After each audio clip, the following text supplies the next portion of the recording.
नमस्कार, स्वागत आहे तुमचे आमच्या चॅनेलमध्ये। आवाज महामुंबईचा, शोध बातमीचा, कौल मनाचा। चला तर मग आमचे चॅनेल शेअर करा, लाईक करा आणि सबस्क्राईब करा। धन्यवाद। उरण सामाजिक संस्थेच्या वतीने डॉक्टर बाबासाहेब आंबेडकर यांच्या महापरिनिर्वाण दिनानिमित्त स्वच्छता अभियान। हुतात्मा स्मारक परिसरात स्वच्छता। भारतीय राज्यघटनेचे शिल्पकार आणि थोर समाजसुधारक म्हणून ओळखल्या जाणाऱ्या डॉक्टर बाबासाहेब आंबेडकर यांनी दलित आणि वंचित समुदायांच्या हक्कासाठी आपले जीवन समर्पित केले। 6 डिसेंबर रोजी डॉक्टर बाबासाहेब आंबेडकर यांच्या महापरिनिर्वाण दिनानिमित्त त्यांना आदरांजली वाहिली जाते। महापरिनिर्वाण दिन न्याय, समानता आणि निपक्षता या त्यांच्या मूल्यांवर विचार करण्याची संधी देते आणि त्यांची ही शिकवण आजही भारताला प्रभावित करते।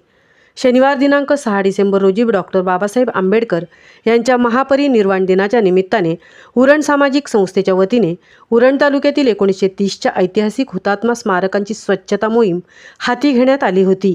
भारतीय स्वातंत्र्य लढ्यातील सोनेरी पान असलेल्या 1930च्या ऐतिहासिक चिरनेर जंगल सत्याग्रहातील हुतात्म्यांच्या स्मृतिस्थळांची हुतात्मा स्मारके आणि तेथील परिसराचे स्वच्छता अभियान राबवण्यात आले।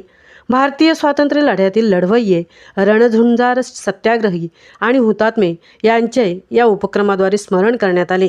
या स्वच्छता मोहिमेचा शुभारंभ सकाळी 9 वाजता खोपटे येथील हुतात्मा हसुराम बुधाजी घरत स्मारकाजवळ डॉक्टर बाबासाहेब आंबेडकर यांच्या पवित्र स्मृतींना अभिवादन करून या स्वच्छता मोहिमेचा शुभारंभ करण्यात आला। त्यानंतर पाणदिवे, कोपरोली, मोठी जुई, धाकटी जुई, दिघोडे आणि सायंकाळी चिरनेर येथील हुतात्मा स्मारकाची स्वच्छता करून या अभियानाची सांगता करण्यात आली।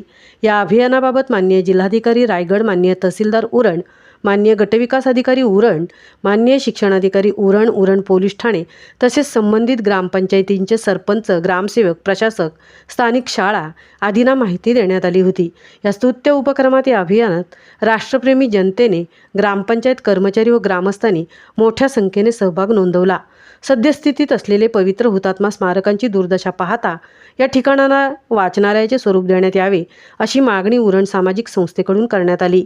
वाचनालयामुळे विद्यार्थ्यांना हक्काची शांत जागा अभ्यास करण्यासाठी व वाचनासाठी मिळेल, तसेच पर्यायाने स्मारकांची चांगल्या प्रकारे देखभाल होईल अशी अपेक्षा यावेळी व्यक्त करण्यात आली। यावेळी उरण सामाजिक संस्थेचे अध्यक्ष सुधाकर पाटील, संतोष पवार आदी मान्यवर उपस्थित होते। आवाज महामुंबईच्या चॅनेलसाठी तृप्ती भोईर, उरण।